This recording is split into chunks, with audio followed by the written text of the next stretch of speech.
What's going on, guys? Welcome back to the Spitfire Podcast. I'm your host, Lauren Lemunyon, the Spitfire Coach.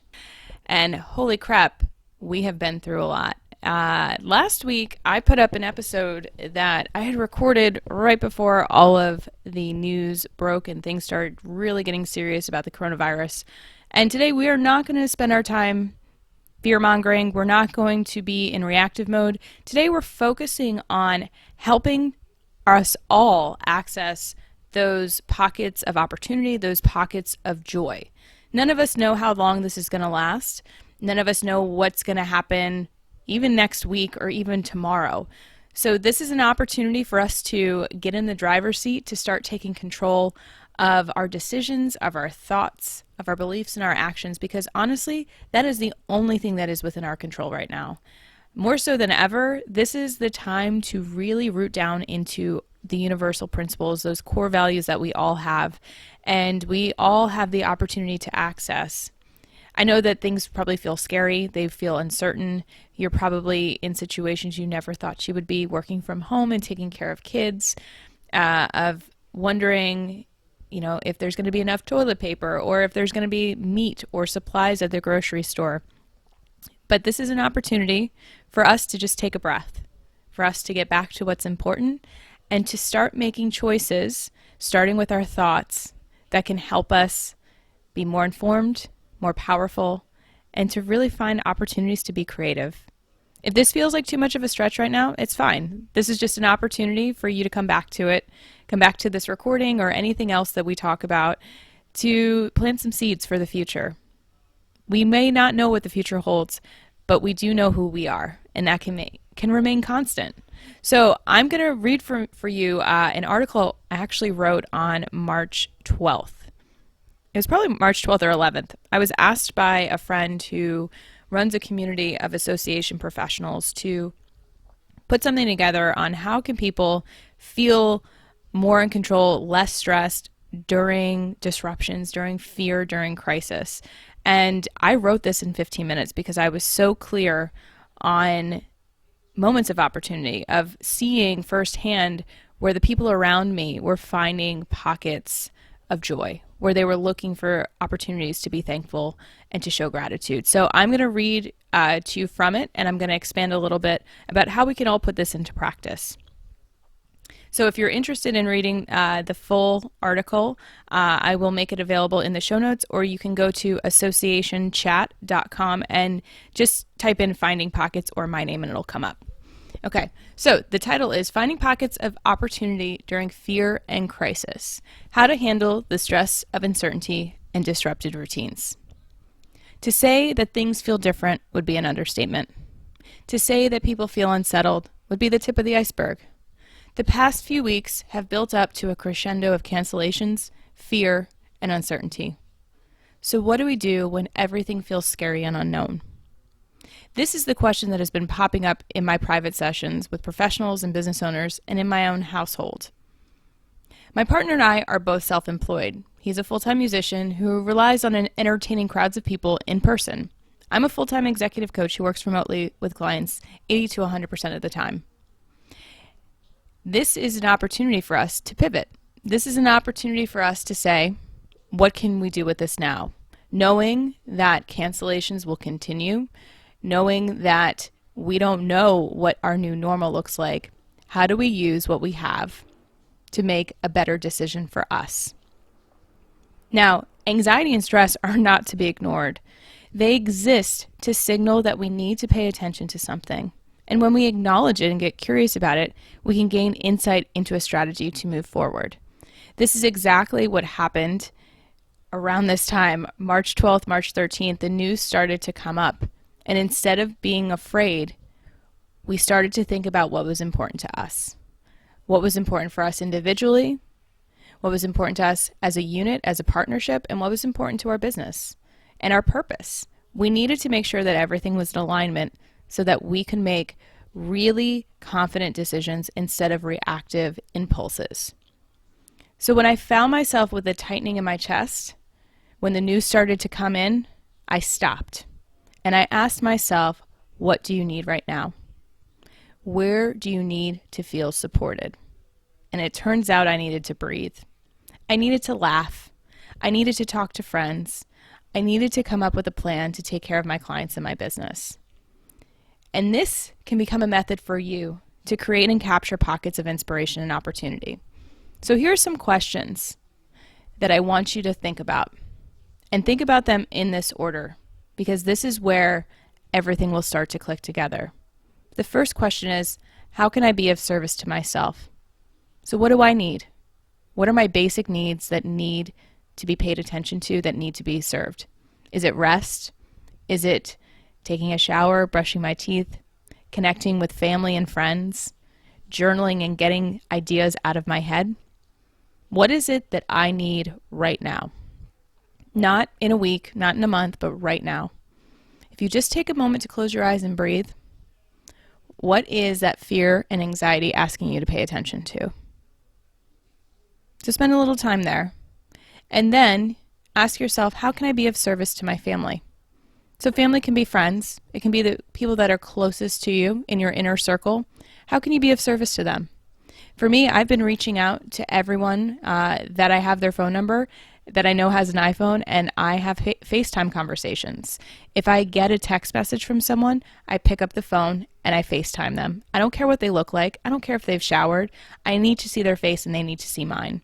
And we end up talking for longer than, our normal back and forths on text message. We have really good conversations. And I know that that's important for me, to know that everyone's safe and they know that they have a resource to just be human and to share and to not feel so isolated, especially people that are living alone right now, or who have a lot on their plate. Maybe they've got a lot of kids at home that they just need a break for 5 minutes or 10 minutes. So after you've thought about how can you be of service to yourself, how can you be of service to your family, that inner circle, how can you be of service to your community? Does this mean donating money? Does this mean asking if people need you to go pick up groceries or run errands for them or provide toilet paper? I mean, it's basic needs right now that if we're not checking in with the people in our community, when this starts to impact everyone and people are not taken care of, it hurts all of us. So even in our community, we've been going out for walks, adventure walks in our neighborhood, and just being able to wave across the street and say hello and ask how they're doing is sometimes all people need to just get through that next day. Just a smile, just an acknowledgement of, I'm still here and I matter.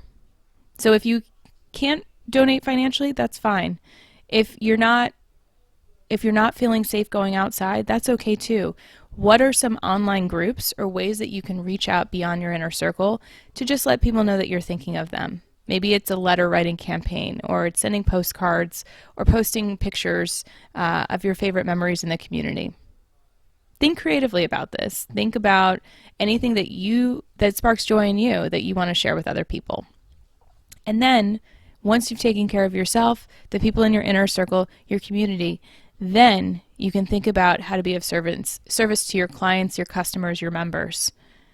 This is only accessible when you have taken care of those basic needs. It's kind of like the Maslow's hierarchy of needs in a crisis. You can't take care of the people at the top until you take care of those base level foundation items. That's where we fall apart. When we start to jump through and try to find ways to make money or salvage our business, we're coming from a mode of scarcity. We're acting in fear and we're recreating it.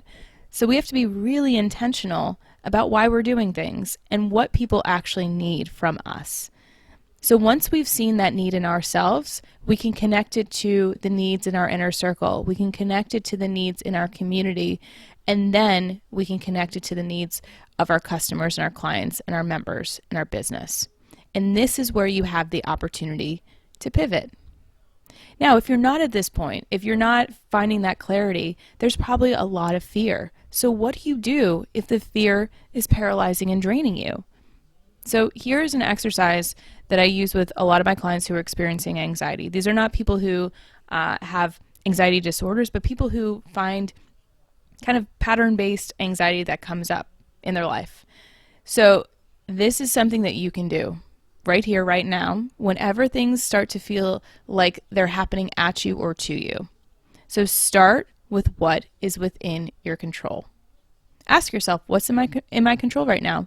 And make a list. So get a scratch piece of paper. You can pull out your phone on the notes section. Make it simple and just start basic. So I created a list of 9 things. So what's in my control right now? My breath, my blinking, my swallowing, my thumbs, my toes, my smile, my ability to reach out to others, my thoughts, and my actions. And I could keep going there. But what will happen is the more you acknowledge where you have control, the more power you feel, the more empowered you are. You are now in the driver's seat once you acknowledge that you have everything you need around you and within you. So when things feel like they're slipping out of control, go back to what is within your control and build from there. If you notice, I started with a very basic function, breathing and blinking. And then I wiggled my thumbs and my toes. And then I realized I had the ability to smile. And then I had the ability to take action to reach out to others. And that's when I got to the point of I can control my thoughts and my actions. So if we can acknowledge that we are in this situation for the long haul, whether it's this situation or another one, these are universal principles that can pave the way for us to create a new, connected normal. We don't need to be distracted. We don't need to buy the stuff and the things. We can show human connection, empathy, compassion by just being us, by acknowledging in ourselves what we need first so that we can be of service to other people. And now more than ever, we need to own our personal power and control and create opportunities for levity, breath, and rest. This is the way we're going to get through all of this. It starts with one breath, one choice to smile, one choice to laugh, and we can build from there. So we have been able to, my partner and I have been able to really convert this mindset of where do we create opportunity, and we've been able to offer free programs, free concerts to our audiences. So there's been one telework preparedness webinar that I put on the 19th. It's now recorded, and you can go to theremoteleader.com. We've also been hosting live living room concerts starting on March 12th. It happens every Thursday and Sunday night at 8 p.m. Eastern Daylight Time. And people loved it so much that we've been receiving really amazing press for it. We've had Reuters, we've had Al Jazeera, MSN, Yahoo News, Washington Post, Washingtonian Magazine. They've all acknowledged that this is the new way of being. And if you're not a musician, think about how you can pivot your opportunity, what you need, into a remote setting. You may not know the answers, but if you can start with those 4 questions that we talked about, you will gain insight on how you can best show up. And then you'll figure out how to deliver it. So if you start with the what and the why, the how will always emerge. So I hope this was helpful. Please stay in touch through all of this. If you need anything, I'm offering free energy boosting sessions every Wednesday from 3 to 4 p.m. Eastern Daylight Time. You can go to theremoteleader.com. There's tons of virtual offerings, telework preparedness. There's articles there. I'm going to be posting a lot of podcast things for you to listen to. And if you have questions or issues, let me know, because I'm all for creating content to not just help one person, but to help many people. And we need all the resources we can get. So if you need to talk, if you want to just ask a question, you want to just share, I am here. Email is lauren@spitfirecoach.com. And remember to reach out to other people. Serve yourself and fill your heart by connecting and supporting the people around you. I hope this was helpful.